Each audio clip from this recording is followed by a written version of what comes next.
हमारा टॉपिक है कार्बन प्रतिरोधों के रंग संकेत। जानते हैं कि प्रतिरोध का प्रतीक यानी कि सिंबल इस प्रकार का होता है। इस प्रकार से आप प्रतिरोध का प्रतीक बना सकते हैं, यानी कि क्या है आपका प्रतिरोध का प्रतीक है। और वास्तव में प्रतिरोध होता कैसा है, तो प्रतिरोध जब हम देखते हैं तो प्रतिरोध एक लगभग एक सिलेंड्रिकल यानी कि बेलनाकार आकृति का एक डिवाइस है, एक युक्ति है। इस प्रकार का प्रतिरोध होता है। ये तो प्रतीक है, लेकिन ये वास्तव में दिखने में इस प्रकार से हमको प्रतिरोध दिखता है। अब इसमें ये प्रतिरोध, इसका मान कितना होगा। हम जानते हैं कि प्रतिरोध को किस में नापते हैं, प्रतिरोध को ओम से व्यक्त करते हैं, यानी कि कितने ओम का ये होगा। तो ये देखा गया है कि किसी भी प्रतिरोध में 1, 2, 3 और 4, देखिए ये 4 लाइनें खींच रखी हमने, first, second, third and fourth. तो किसी भी प्रतिरोध में 4 लाइनें होती हैं, और इन 4 लाइनों में जो लाइनें हैं ये एक्चुअल में अलग अलग रंगों की हैं। इनके रंग क्या है, अलग अलग हैं। माना ये लाल हो सकता है, ये पीला, ये नीला, इस प्रकार से ये आपका गोल्डन हो सकता है। तो ये अलग अलग रंगों की पट्टियां एक प्रकार से इस पे होती हैं, और इन्हीं रंगों के आधार पे हम क्या करते हैं, इस प्रतिरोध का कितना मान होगा वो हम ज्ञात करते हैं। यहाँ पे हमने एक सारणी बनाई है जो कि रंग संकेतों को व्यक्त करती है। अर्थात यदि हमको किसी प्रतिरोध में प्रतिरोध दे रखा है और इस प्रतिरोध का हमको मान ज्ञात करना है, तो हम देखेंगे कि इसमें जो भी ये 3 लाइनें हैं, शुरू की 3 लाइनें और उसके बाद चौथी लाइन, इसके आधार पे इसको देख करके हम इसका मान ज्ञात करेंगे। तो जैसे कि आप देख रहे हैं इस सरणी में ये रंग दे रखे हैं। रंग ब्लैक, इसका जो सबसे पहले का अक्षर है वो बी है, तो ब्लैक से बी, ब्राउन का बी, रेड का आर, ऑरेंज का ओ, येलो का वाई, ग्रीन का जी, ब्लू का बी, वायलेट का भी। और इसी प्रकार अगर हम और देखें इसमें रेड का भी, ग्रे से जी, और व्हाइट अगर कलर है तो व्हाइट का क्या हो जाएगा आपका डब्ल्यू। तो इस प्रकार से हम लिखते हैं बी बी, इसको हम पढ़ सकते हैं याद करने के लिए कि बी फॉर, इसको हम लिख सकते हैं B B, B B, R O Y Roy, Great Britain, very good wife. याद करने का तरीका है कि B B Roy, Great Britain, very good wife, और इससे हम इसके कलर को पहचान सकते हैं। फिर इसमें देखा गया कि जो अगर ब्लैक कलर है तो ब्लैक कलर के लिए क्या लिखेंगे हम, ब्लैक कलर के लिए हमने कौन सा रंग दे रखा है, 0, इसके लिए नंबर है आपका 0।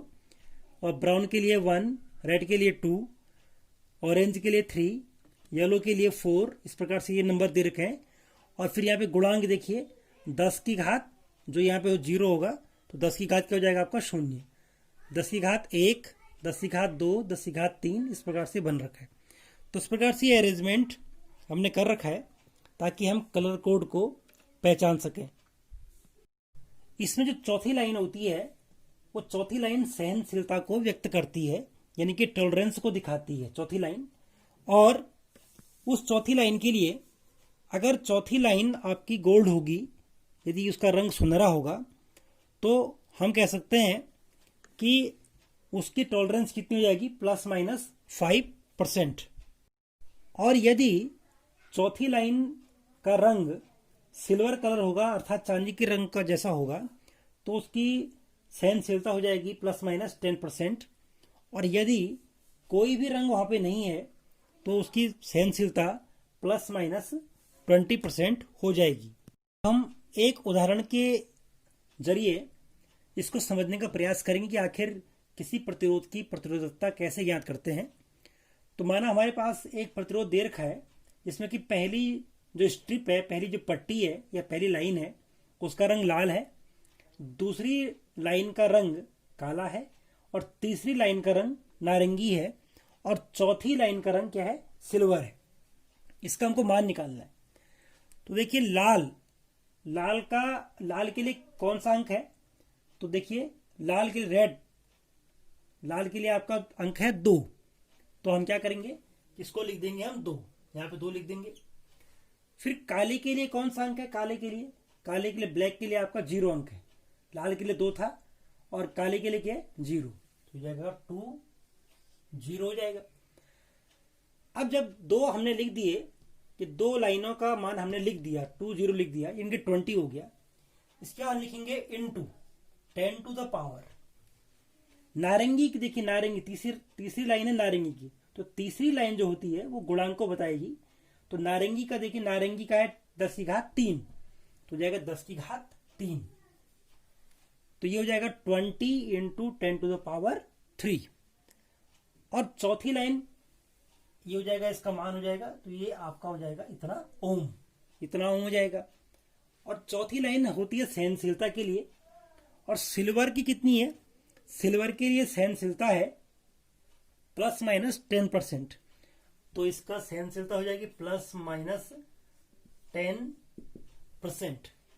तो हम ये कह सकते हैं कि इस कार्बन प्रतिरोधक का जो मान होगा R, वो कितना हो जाएगा, R is equal to 20 into 10 to the power 3 ohm ±10%।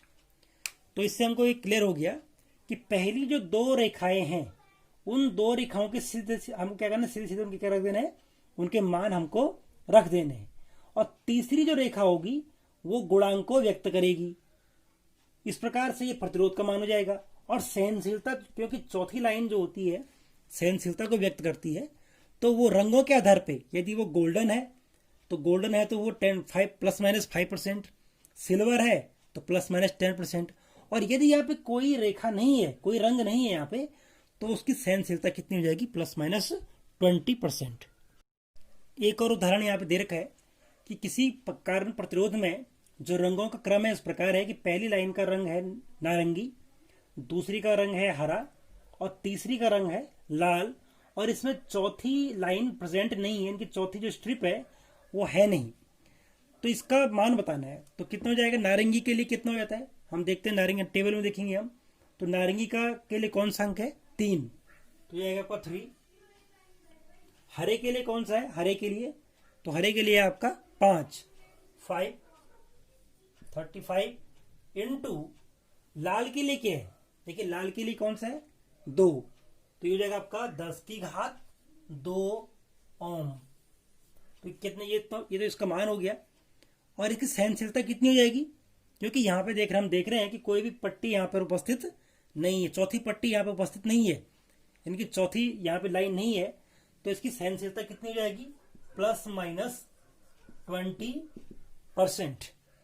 तो इसका हम कह सकते हैं कि प्रतिरोध का मान हो जाएगा R is equal to 35 into 10 to the power 2 10 की घात 2 ओम, और सहनशीलता ±20%। तो इस प्रकार से हम कलर कोड, यानी कि रंगों के आधार पर हम रंगों का जो वर्ण संकेत है उसके आधार पर हम किसी भी प्रतिरोध का मान ज्ञात कर सकते हैं।